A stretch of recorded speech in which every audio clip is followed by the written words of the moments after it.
오늘 말씀 제목은 무엇을 보고 있습니까? 무엇을 보고 있습니까? 라는 제목으로 여러분과 함께 은혜를 나누도록 하겠습니다. 오늘 말씀의 성경 구절, 특별히 중심 구절은 미가서 7장 7절 말씀입니다.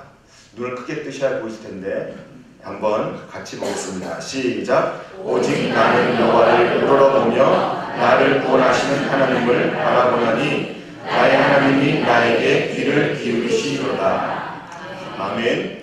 제 4학년 때, 초등학교 4학년 때 미술 시간에 전학 온 친구가 늘 그림만 그리면 배를 그리는 거예요. 그래서 맨날 배만 그리길래 제가 너는 왜 맨날 배만 그리냐? 라고 물었습니다. 그랬더니 그 친구가 대답하기를 자기가 살던 그 고향에서는 친구들이 미술 시간만 되면 배만 그린대요. 모두 다 하나같이 배만 그린답니다. 알고 보니까 매일 보는 게 바다에 떠있는 배라고 하였습니다. 그래서 배만 그리는 것은 당연한 겁니다. 아버지가 선주였기 때문에 아버지를 기다리면서 바라보는 친구들, 아버지가 선원이었기 때문에 아버지가 오시기를 기다리며 바라보는 친구들, 또 배를 바라보며 나는 이제 마도로스가 될 거야, 그런 꿈을 가지고 배를 바라보는 친구들, 이러한 친구들이 그리는 미술 시간에 당연히 그리는 것은 머릿속에 있는 배만 그리는 것은 너무나 당연한 일입니다. 이처럼 우리가 살아가면서 무엇을 보느냐, 무엇을 바라보고 사느냐는 굉장히 중요합니다. 그 바라보는 것이 그 사람을 끌고 가기 때문에 바라보는 것은 굉장히 중요하다는 말씀입니다. 그 사람이 무엇을 바라보고 사느냐에 따라 그 사람의 삶의 질과 그 사람의 생활 태도가 바뀌기 때문에 바라보는 것은 너무나 중요합니다. 그렇다면 크리스찬인 저와 여러분은 오늘 이 땅에 살면서 무엇을 바라보고 있고 어디에 시선을 고정하고 살고 있습니까? 그리고 또한 우리는 무엇을 바라보아야 하며 우리의 시선은 어디에 고정되어야 하겠습니까? 오늘 본문은 우리에게 그 해답을 주고 있습니다. 7장 7절 보니까 한번 보겠습니다. 오직 나는 여호와를 우러러보며 나를 구원하시는 하나님을 바라보나니 나의 하나님이 나에게 귀를 기울이시도다. 할렐루야. 여기에 나와 있는, 제가 빨간 글씨로 써 있는 우러러보며 라는 뜻은 뭐냐면 짜파라는 겁니다. 짜파. 히브리 말로 짜파인데 짜파게티가 아니고요. 짜파. 짜파라는 것은 뭐냐면 집중하여서 바라보는 것. 그리고 내가 온 힘을 다하여서 바라보는 것. 나의 온 전심을 다하여 바라보는 것. 그것이 바로 짜파입니다. 짜파라는 단어는 무엇인가를 계속 주시하면서 바라보는 것이 짜파입니다. 그러니까 우리가 하나님을 우러러본다, 하나님을 내가 바라봅니다 라고 고백하는 것은 무엇을 뜻하냐면 내 시선을 하나님께 고정시킨다는 뜻입니다. 하나님의 일을, 하나님의 모습을 주의 깊게 바라본다는 것입니다. 왜 미가가 이런 고백을 하게 되었습니까? 왜 미가는 하나님을 주시하며 하나님을 짜파하며 사는 그런 모습으로 지금 서 있는 것입니까? 이유는 간단합니다. 미가의 상황이 너무나 안 좋아요. 미가의 삶이 너무나 안 좋아요. 여러분, 이 시간에 껌은 씹지 않으셔도 됩니다. 아멘은 좋은데 껌을 씹는 행위는 전혀 하나님을 우러러보는, 하나님을 집중하는 행위가 아닙니다.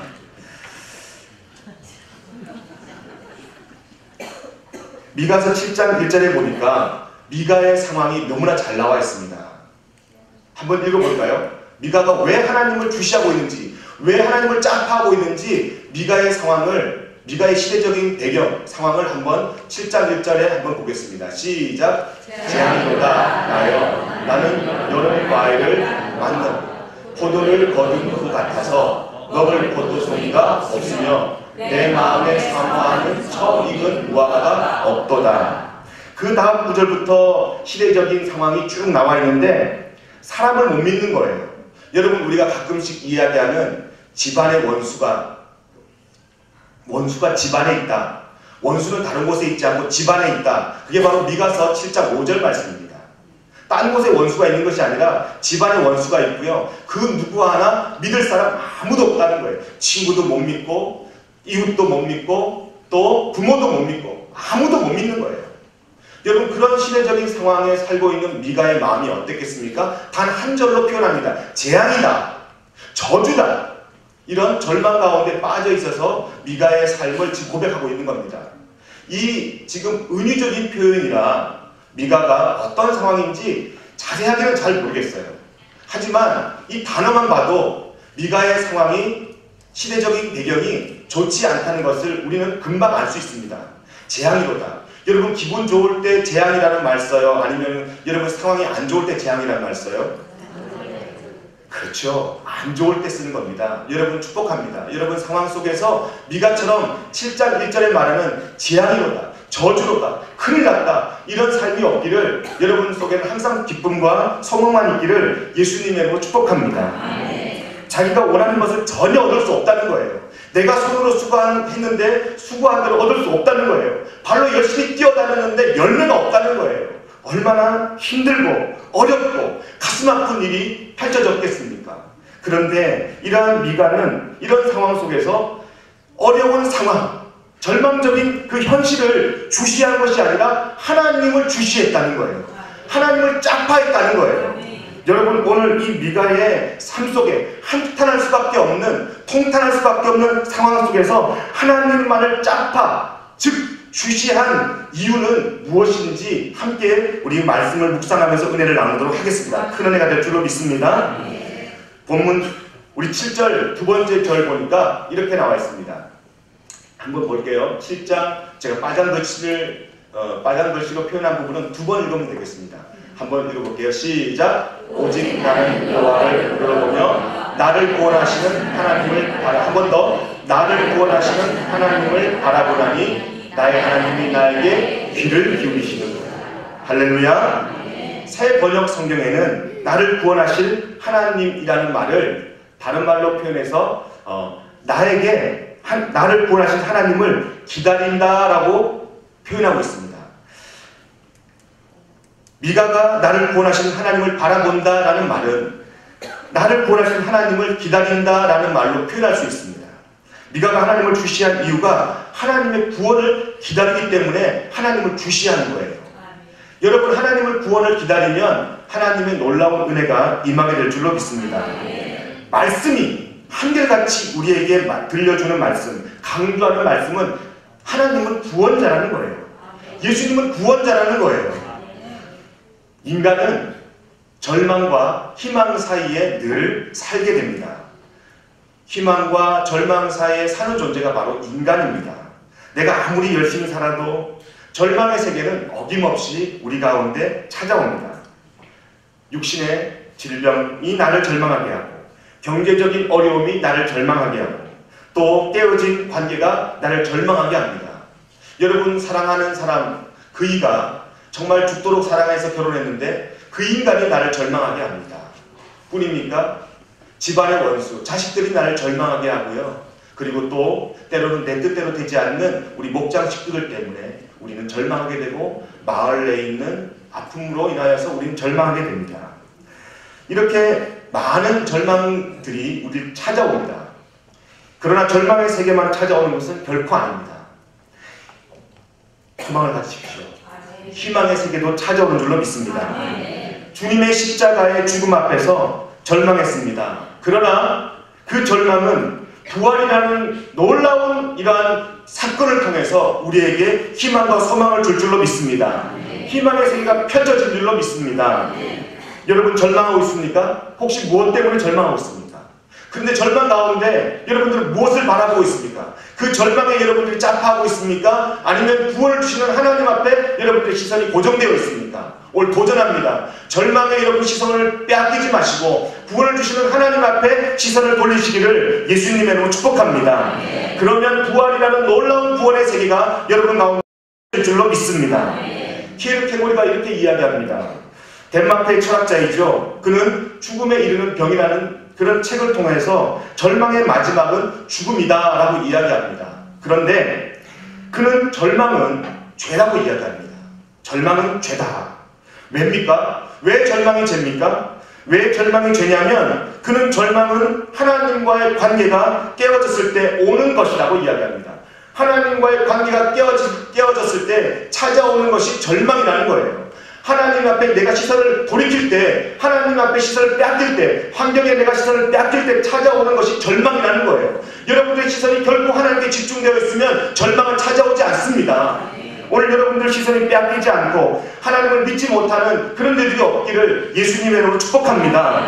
절망을 해결하는 방법을 키에르케고르는 제시합니다. 뭐라고 이야기합니까? 하나님을 바라보는 것입니다. 하나님 앞에 여러분 집중하라는 것입니다. 하나님께 여러분 시선을 고정시키라는 겁니다. 그러면 절망은 결코 여러분들을 엄습하지 않는다는 겁니다. 힘드십니까? 절망하고 있습니까?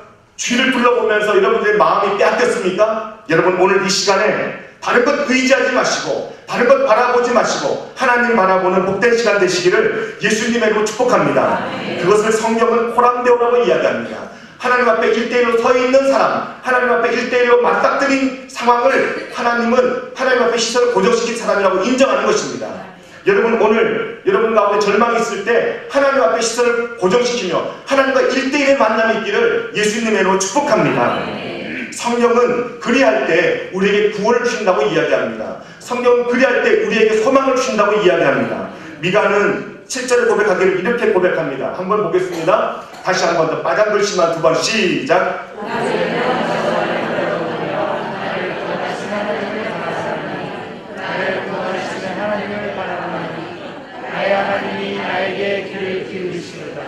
할렐루야. 나를 구원하시는 하나님을 바라보는 이 미가의 신앙이 어디서부터 생겼겠습니까? 놀랍게도요, 미가는 5장 2절에 이렇게 고백합니다. 같이 읽어볼까요? 시작. 베들레헴 에브라다야, 너는 유다 족속 중에 작을지라도 이스라엘을 다스릴 자가 내게서 내게로 나올 것이다. 할렐루야. 오늘 지금 미가는 무엇을 지금 예언하고 있냐면 아직도 오시지 않는 주님을 예언하고 있어요. 예수님이 오신다는 거예요. 나를 구원할 메시아를 분명히 이 땅에 보내주신다는 거예요. 이 미가서가 쓰여진 것은 벌써 예수님이 오기 전 700년 전입니다. 700년 전. 여러분, 주님을 눈으로 본 자는 복이 있다. 그러나 보지 않고 믿는 자는 더 복이 있다라고 이야기합니다. 여러분, 예수님을 보지 않는 우리, 예수님을 우리가 정확하게 알지 못해도 내가 믿는 믿음, 그 믿음은 복이 있다고 그랬는데 미가는요, 아직 오실 주님을, 아직 오시지 않았지만 700년 전부터 주님을 바라보면서 그는 하나님 앞에 자기 시선을 고정시켰습니다. 그러니까 지금 미가에서 7장에 나와 있는 시대적인 어려운 상황에서도 불하지 아니하고 주님만 바라보는 거예요. 예수님이 미가의 삶 속에 이미 임재하신 줄로 믿습니다. 성경은 하나님이 구원을 베푸시는 전능자라고 고백합니다. 시편 3편 8절에 이렇게 고백합니다. 한번 읽어볼까요? 시작. 구원은 여호와께 있사오니 주의 복을 주의 백성에게 내리소서. 그렇습니다. 구원은 누구에게 있다고 합니까? 여호와께 있다고 합니다. 시편 68편 20절에도 보면 이렇게 이야기하고 있습니다. 시작. 하나님은 우리에게 구원의 하나님이시라 사망에서 벗어남은 주 여호와로 말미암느니라. 할렐루야. 그렇습니다. 우리를 사망의 음침한 골짜기에서 헤어나오게 할 힘은 주님밖에 없다는 겁니다. 이렇게 시편 기자들만 고백한 것이 아니라 하나님은 예언자들 통해서도 우리에게 구원을 강조했습니다. 이사야서 12장 2절을 한번 보겠습니다. 시작. 보라, 하나님은 나의 구원이시다. 내가 신뢰하고 두려움이 없으리니 주 여호와는 나의 힘이시며 나의 노래시며 나의 구원이시다. 할렐루야. 하나님은 구원을 베푸실 전능자이심에 틀림이 없는 줄로 믿습니다. 인간이 하나님을 주시하며 하나님 앞에 짝파할 때에 구원을 베푸시는 것은 너무나도 당연한 것입니다. 여러분, 이렇게 하나님 앞에 구원을 받은 사람들은 어떤 일들이 일어나는지 오늘 미가서를 통해서 더 우리가 깊이 묵상하기를 원합니다. 첫 번째로 본문의 미가가 기대한 하나님의 구원은 기도에 대한 응답입니다. 기도에 대한 응답. 본문 7절의 마지막 문장입니다. 한번 볼게요. 빨간 글씨로 된 부분만 읽겠습니다. 나의 하나님이 시작. 나의 하나님이 나에게 귀를 기울이시도다. 할렐루야. 하나님이 나에게 귀를 기울이신대요. 미가가 지금 구원의 하나님을 찬양하며 구원의 하나님을 만나면서 자기의 상황을, 시대적인 어려운 상황을 이겨나갈 수 있는 힘은 하나님이 내 기도 듣고 있어. 나의 작은 시름에도 하나님 응답하셔 라고 고백하는 겁니다. 여러분, 오늘 이 귀한 미가의 고백이 저와 여러분의 고백이 되기를 예수님의 이름으로 축복합니다. 새번역 성경에는 이 구절을 내 하나님께서 내 간구를 들으신다. 여러분, 올 여러분도 기도하는 거예요? 하나님이 다 들으십니다. 하나님이 다 듣고 계신 줄로 믿습니다. 미가는 하나님께서 인간의 기도를 들으시는 것이 바로 인간을 구원하시는 놀라운 방법임을 고백하고 있습니다. 하나님의 구원은요, 굉장히 구체적이고 실제적입니다. 하나님은 그냥 형이사학적인 내가 구원할게 그래놓고요, 우리 어려운 상황을 그냥 방치해두지 않습니다. 그 상황에서 내가 기도하잖아요, 내가 하나님 앞에 아뢰잖아요, 내가 눈물 흘리잖아요, 내가 하나님 앞에 고통을 아뢰잖아요, 하나님 다 들으시는 줄로 믿습니다. 그 증인이 여기 있잖아요. 우리 가정의 어려움을 하나님 다 들어주시더라고요. 여러분들의 상황 속을 하나님 너무나 잘 아시는 하나님이 여러분들의 눈물도 닦아주시고 여러분들의 기도도 들으시고 여러분들의 마음의 고통도 다 들으시는 줄로 믿습니다. 하나님의 기도는 이렇게 구체적으로 우리에게 응답하시는 놀라운 구원의 하나님임을 고백합니다. 어떤 상황에서든지 어떤 문제 앞에서든지 기도해야 합니다. 왜냐하면 하나님이 들으시기 때문이에요. 하나님께서는 기도에 대한 응답으로 우리의 택한 하나님의 백성들을 구원하신다는 겁니다. 얼마나 감사해요. 하나님의 구원이 우리에게 응답으로 쏟아지니까 얼마나 감사해요. 제가 알고 있는 그 용호라는 그 사람은 2살 때부터 소아마비를 앓았던 1급 중증 장애인이에요. 그래서 참 양쪽 다리를 쓰지 못하기 때문에 기부한 인생을 살아갑니다. 그는 세상에 짐이 되는 인생이야 라면서 늘 자신을 한탄했고요, 절망 가운데 빠졌습니다. 그때 주님을 만나요. 주님께서 나를 이렇게 보내셨다면 나를 향한 계획이 있을 거야, 나를 향한 소망이 있을 거야 그러면서 기도합니다. 그런데 어느 날 정말 씻지 못할 그런 상처를 받습니다. 잠을 자고 있는데 선잠 들었어요. 근데 어른들이 깊이 잠든 줄 알고 용호가 잠드는 그 방 안에서 이야기합니다. 용호 참 걱정이야. 용호 다리 저렇게 해가지고 정상적으로 살겠어? 차라리 소아마비 걸렸을 때 그냥 죽게 놔둘 걸 그랬나봐. 밥이나 먹고 살겠어? 그러면서요, 용호의 가슴을 휘려 파는 말을 합니다. 그 말은 비수가 되어서 용호의 가슴을 찌르고 찌르고 또 찔렀습니다. 중학교 시절 때 주님을 만난 용호는 그때부터 소망을 발견하게 돼요.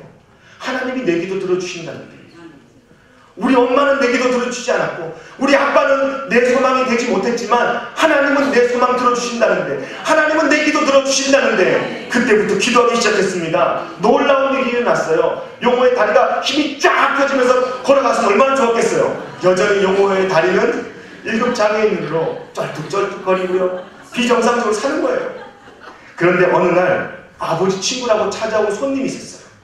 그 손님이 절뚝절뚝거리는 이 용호의 삶을 보면서 이야기합니다. 용호야, 그 있잖아, 내가 독일에서 왔는데 독일에 아주 훌륭한 장애인 과학자가 있어.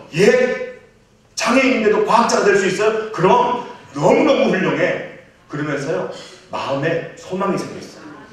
그러면서 기도하면서 정말 내가 한번 진짜 과학자가 한번 되어보겠다, 장애인으로서 정말 훌륭한 과학자가 되어보겠다 라는 간절한 소망이 생겼어요. 그는 결국 연세대 이공대 최초의 장애인 학생으로 물리학과를 입학하여서 우수한 성적으로 졸업합니다. 그리고 미국 와이오밍 주립대학으로 유학을 떠납니다. 뿐 아니라 학위를 마치고 오자마자 대전 대덕연구단지에서 연구원으로 그는 재직하게 됩니다. 그 연구소에서 너무나 많은 인정을 받아가지고요, 배재대 교수로 임명됩니다. 배재대 교수에서요, 놀랍게도 그는 54세 때 배재대학교 공과대 학장이 됩니다. 그게 바로 김용호 교수님입니다. 여러분, 하나님 다 들어주세요. 하나님이 우리의 작은 시름도 들어주시고요, 우리의 고통도 들어주시고요, 우리의 작은 눈물도 다 들어주신 줄로 믿습니다. 용호의 마음, 용호의 꽂혔던 비수 누가 들어주었겠어요? 없겠어요? 이웃이요? 아니면 잘 나가는 사람이요? 아니면은 그 아빠가 들어줬겠습니까? 엄마가 들어줬겠습니까? 아니면 친한 보시 용호의 마음을 그 헤아리고 용호를 인도했겠습니까? 아니요. 하나님이 들어주십니다. 오늘 미가는 그렇게 고백합니다. 내 구원을 이루신 하나님, 내 기도를 들으신 하나님이 나를 구원해 주신다. 하나님은 기도에 응답하신 하나님으로 고백하며 김용호 학장의 기도를 들어주셨다면 오늘 저와 여러분의 기도도 들어줄 줄로 믿습니다. 반드시 들어줄 줄로 믿습니다. 아멘 하셔야 될걸요. 반드시 들어줄 줄로 믿습니다. 두 번째로 미가가 하나님 앞에 구원받은 그런 구체적인 내용은 뭐냐면 바로 희망입니다. 희망. 본문 8절에 보면 이렇게 고백합니다. 한번 읽어볼게요. 7장 8절이에요. 시작.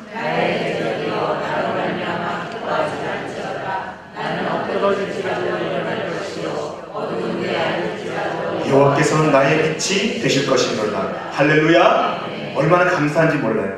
나의 대적이요, 나를 절망케 하는, 나를 어둠에 빠뜨리게 하는, 그리고 나를 실망케 하는, 내 가슴에 비수를 꽂는 그런 상처들이요, 나로 말미암아 기뻐하지 말지어다. 나 때문에 네가 기뻐할 거 없어. 아직 게임 끝난 거 아니야. 나는 엎드러질지라도, 내가 넘어졌다 할지라도, 내가 지금 당장 자빠졌다 할지라도 일어날 거야. 하나님이 날 이렇게 세우실 거야. 그런 귀한 고백이 지금 여기에 담겨있는 겁니다. 여러분, 오늘 어둠 속은 아무리 찾아봐도 길이 없어요. 그러나 빛이 비춰질 때 길이 열릴 줄로 믿습니다. 엎드린 자가 일어날 수 있는 것은요, 빛된 소망밖에 없습니다.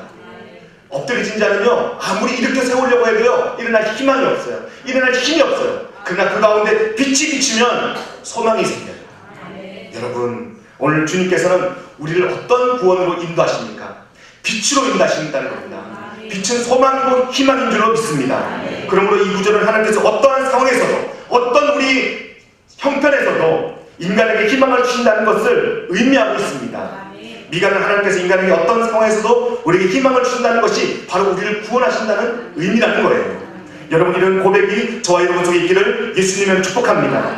말씀에는 미가의 기대처럼 희망으로 하나님의 구원으로부터 온다는 거예요. 하나님의 구원은 우리에게 희망을 주는데 그 구원을 우리가 받았을 때 우리 마음에 빛이 비춰지게 되고 우리 속에 소망이 생긴다는 것을 잊지 마시기를 예수님의 이름으로 축복합니다.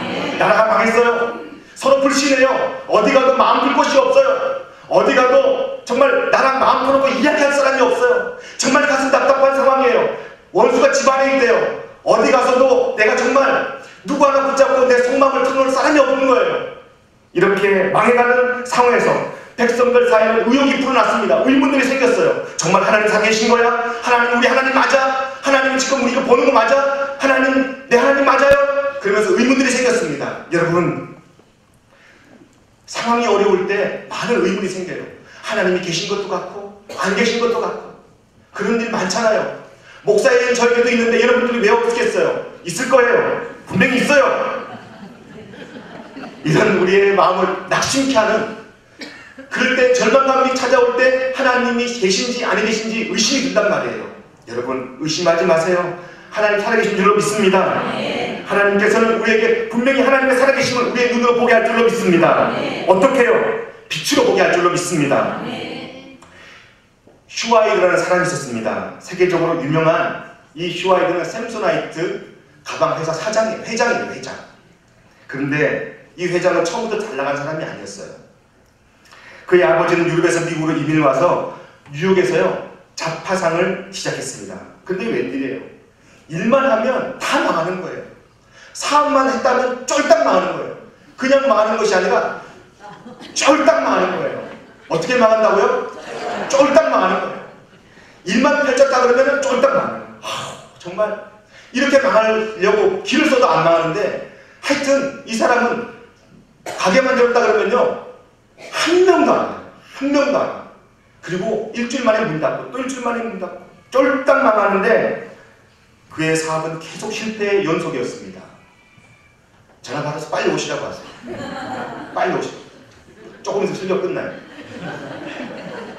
이거 들어야 되는데.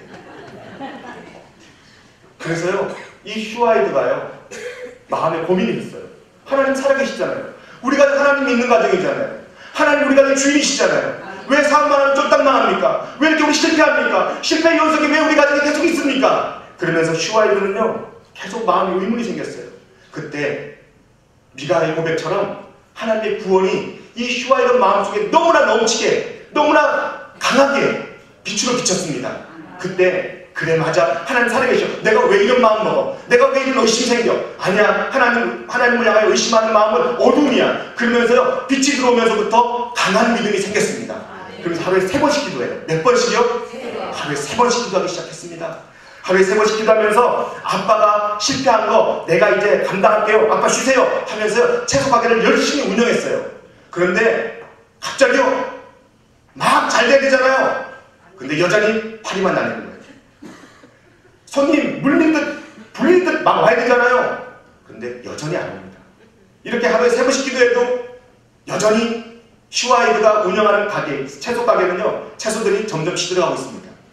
그래도요 슈와이드는 하루에 3번 기도를 멈추지 않았습니다. 왜냐하면 구원의 빛이 슈와이드 마음속에 강하게 비쳤기 때문에 실망하지 않았어요.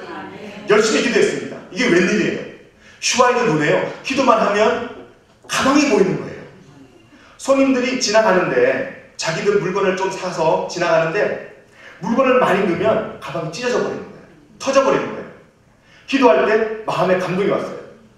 찢어지지 않은 가방 만들 수는 없을까? 저 손님들의 가방을 좀 튼튼하게 만들 수가 없을까? 그때부터 고민하고 연구해서 유명한 샘손 나이트 가방이 탄생된 겁니다. 샘손이 무슨 뜻이에요? 삼손이라는 뜻이에요. 튼튼한 찢어지지 않는 가방이라는 뜻이에요. 여러분 간절히 기도할 때 이런 아이디어들이 떠오르게 되고요. 전 세계를 주름잡는 가방 회사의 회장이 됩니다. 제가 예전에요 미국 갔을 때 저한테 올 때 있었어요. 다른 거 부탁하지 않는데 가방 하나만 꼭 사달라고 제가 가방 2개 사왔어요. 샘손 나이트 가방. 그때만 해도 100불이었어요. 지금 우리 한국 돈은 10만이 훌쩍 넘었는데 좋다고 다 사요. 그래서 목사님들은요 샘손 나이트 가방 하나씩 다 있어요. 여러분도 하나씩 다 사셔서 들고 다녀보셨죠? 저희 집에도 옛날에 있었어요. 너무 오래돼가지고 버렸는데 정말 튼튼해요. 샘손 나이트 그러면요 정말 사람들이 알아줍니다. 하나님 저는 하나님을 사랑합니다 라고 기도했을 때 이 슈와이드 마음속에 강한 빛이 비쳤고요 절망을 몰아낼 수 있는 희망이 찾아온 줄로 믿습니다. 상황이 호전되지 않았습니다. 상황이 바뀌지 않았어요. 환경이 바뀌지 않았어요. 그때 기도할 때마다 하나님 보여주시는 빛이 있었습니다. 그 빛대로 따라가니까 놀라운 일이 벌어진 줄로 믿습니다. 이처럼 하나님의 구원은 구체적이며 하나님의 인도는 실제적인 줄로 믿습니다.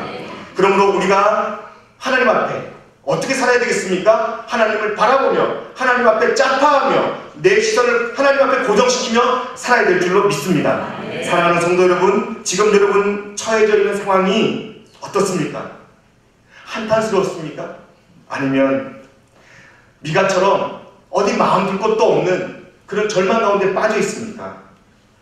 그렇다면 미가가 행한 고백처럼 미가가 드리는 그런 하나님 앞의 태도처럼 여러분들의 시선을 하나님께 고정시키며 하나님을 바라보며 사시는 저와 여러분 되기를 예수님의 이름으로 축복합니다.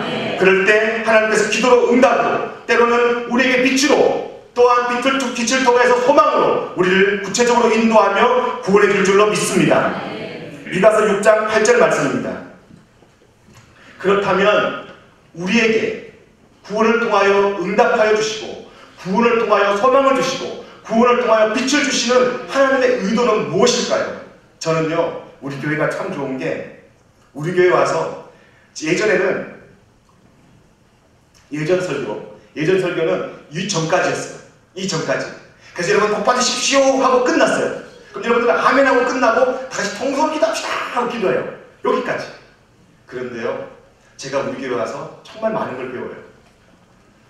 제가 많은 걸 배운다는데 여러분들이 정말 기분 나빠하시는 것 같아요. 얼마나 감사한지 저는 하나님께 너무 날마다 감사하고 있습니다. 제 얼굴 표정을 보니까 감사는 같죠. 정말 감사해요. 왜냐하면 그 다음 단계를 우리 교회를 통해서 깨닫게 해주셨어요. 다른 교회는 여기까지예요. 이전까지. 구원을 통하여 여러분들 응답받으세요. 구원을 통하여 여러분들 하나님의 소망을 가지세요. 그다음 없어요. 그런데 우리 교회 밴드 목회를 하면서요, 제가 깨달은 게 지금부터예요. 미가서 6장 8절을 보니까 이렇게 나와 있습니다. 왜 하나님이 우리에게 구원을 주시고, 왜 하나님이 응답해 주시고, 왜 하나님이 우리에게 구원의 소망과 빛을 주시는지 6장 8절에 나와 있습니다. 같이 읽어보겠습니다. 시작! 사람아, 주께서 선한 것이 무엇임을 너에게 보이셨나니 여호와께서 내게 구하시는 것은 오직 정의를 행하며 인자를 사랑하며 겸손하게 내 하나님과 함께 행하는 것이 아니냐. 저는 오늘 이 부분이 너무나 마음에 와닿아요. 우리 교회가 왜 존귀하게 하나님 쓰신 줄 아십니까? 6장 8절이 우리 교회의 삶의, 우리 교회의 철학이고 우리 교회의 행동 지침이 되기 때문에 하나님께서 우리 교회를 크게 쓰시는 줄로 믿습니다.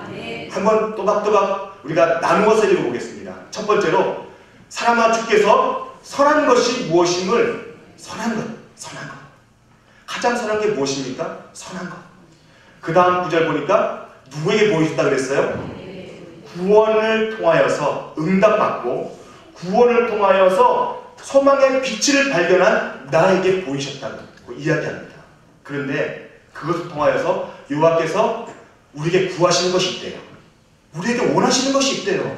나를 통해서 하시고자 하시는 일이 있대요. 그게 뭡니까? 바로 오직 정의를 행하며, 두 번째로 인자를 사랑하며, 세 번째로 겸손하게 하나님과 함께 행하는 것이다. 그렇습니다. 이 세 가지가 지금 주님께서 구원받은 우리에게 요구하시는 것이며, 우리에게 요구하시는 것뿐 아니라 우리 꼭 부탁하시는 거예요. 여러분, 오늘 사랑이라는 건요, 참 어렵더라고요. 사랑이라는 것은 참 말처럼 쉽지 않아요. 사랑은 부분만 내려놓아서는 결코 사랑할 수 없더라고요. 전부를 내려놓아야 사랑할 수 있는 것이 바로 사랑입니다.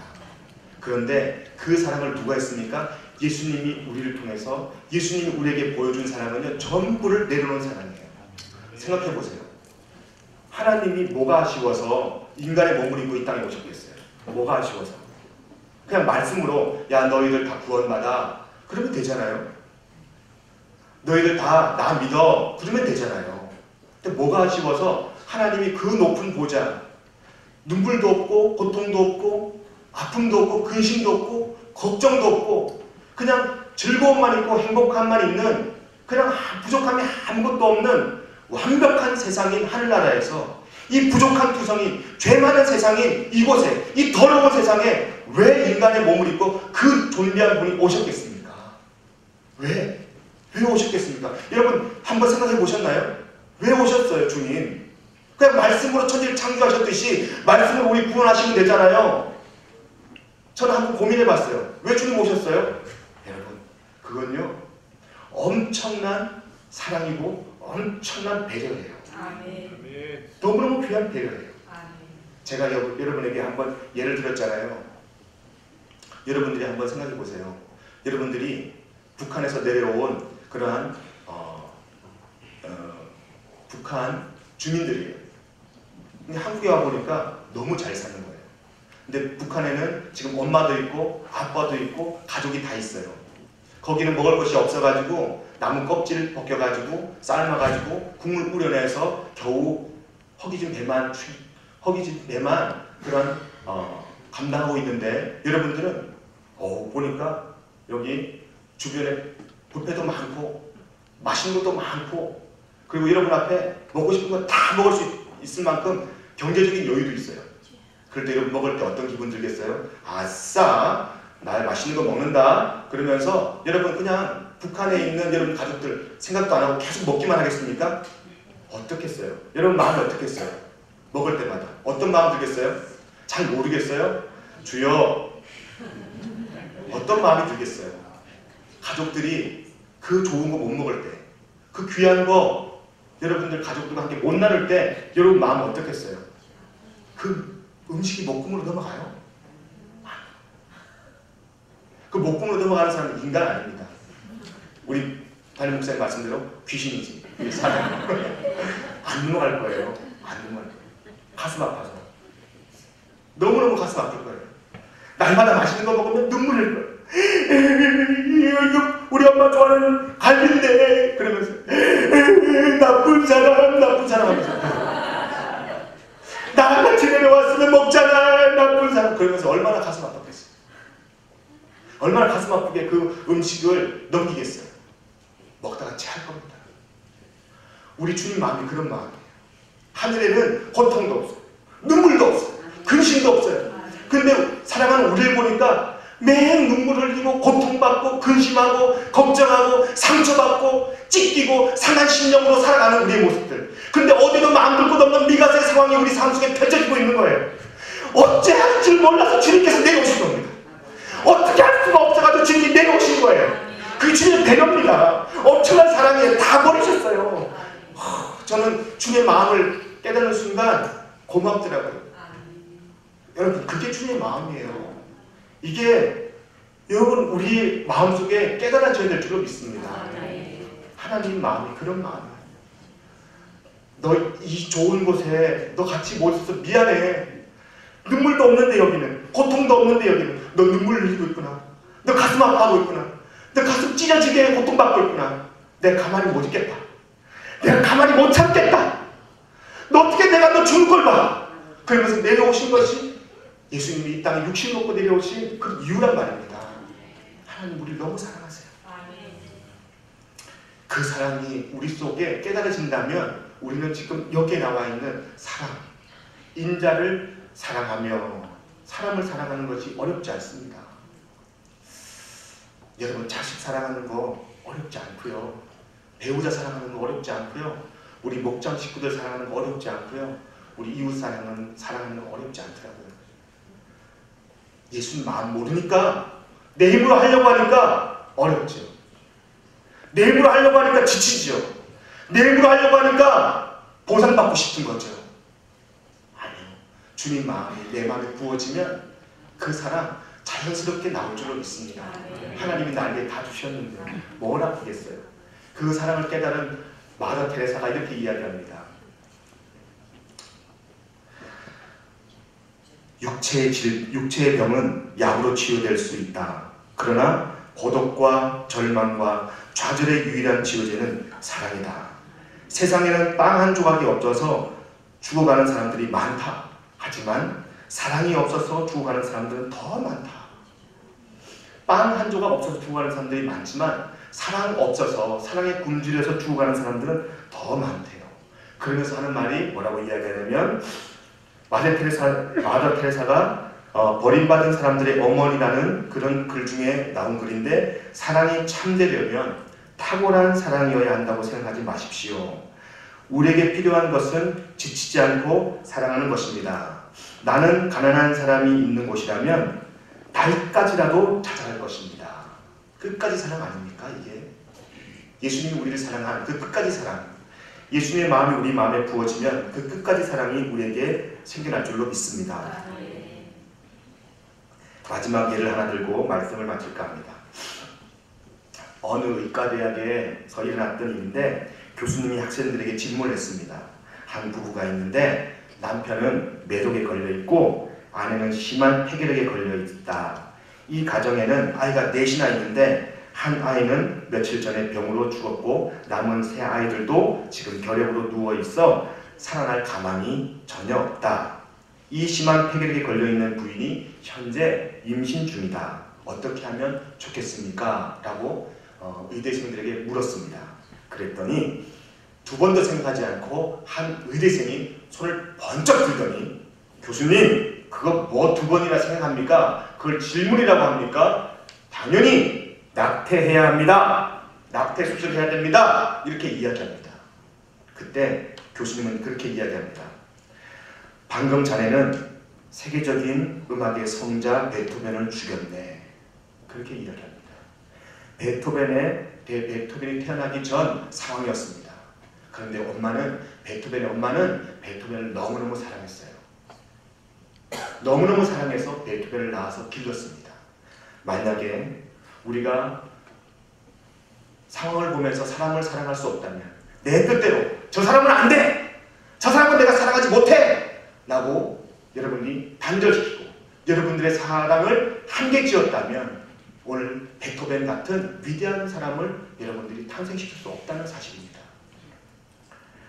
최악의 불행한 환경 가운데서 5번째로 태어난 사람이 바로 그 위대한 음악의 성자 베토벤이었듯이 여러분 우리는 한 치 앞도 못 보잖아요. 한 치 앞도 못 봐요. 그 사람이 어떤 사람인지, 어떤 일을 감당할지, 어떤 위대한 일을 할지 우리 잘 몰라요. 그렇잖아요. 어떻게 하나님의 귀하게 쓰일지 잘 모릅니다.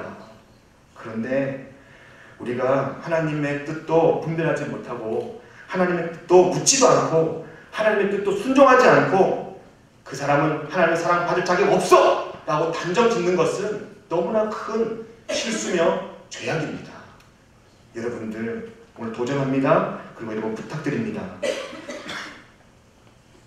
한 치 앞도 보이지 않는 우리의 상황 속에서 하나님의 뜻을 반드시 묻고 또한 하나님의 뜻에 날마다 순종하며 그 사람이 하나님의 사랑을 받는 너무나 사랑스러운 사람인 것을 여러분들이 마음으로 받아들이고 수용하시고 그리고 여러분 한없이 그 사람을 여러분 힘이 아닌 하나님의 사랑이 부음받아서 그 사랑으로 여러분들의 그런 사랑하기 힘든 사람들을 사랑하는 복된 그런 구원의 확실한 증거들을 가지고 살아가는 저와 여러분 되기를 예수님으로 축복합니다. 날마다 구원을 바라보시는 그런 복된 여러분들의 눈이 있기를 예수님 축복합니다. 우리 시간 말씀 생활하시면서 찬양 한 장 함께 드립니다.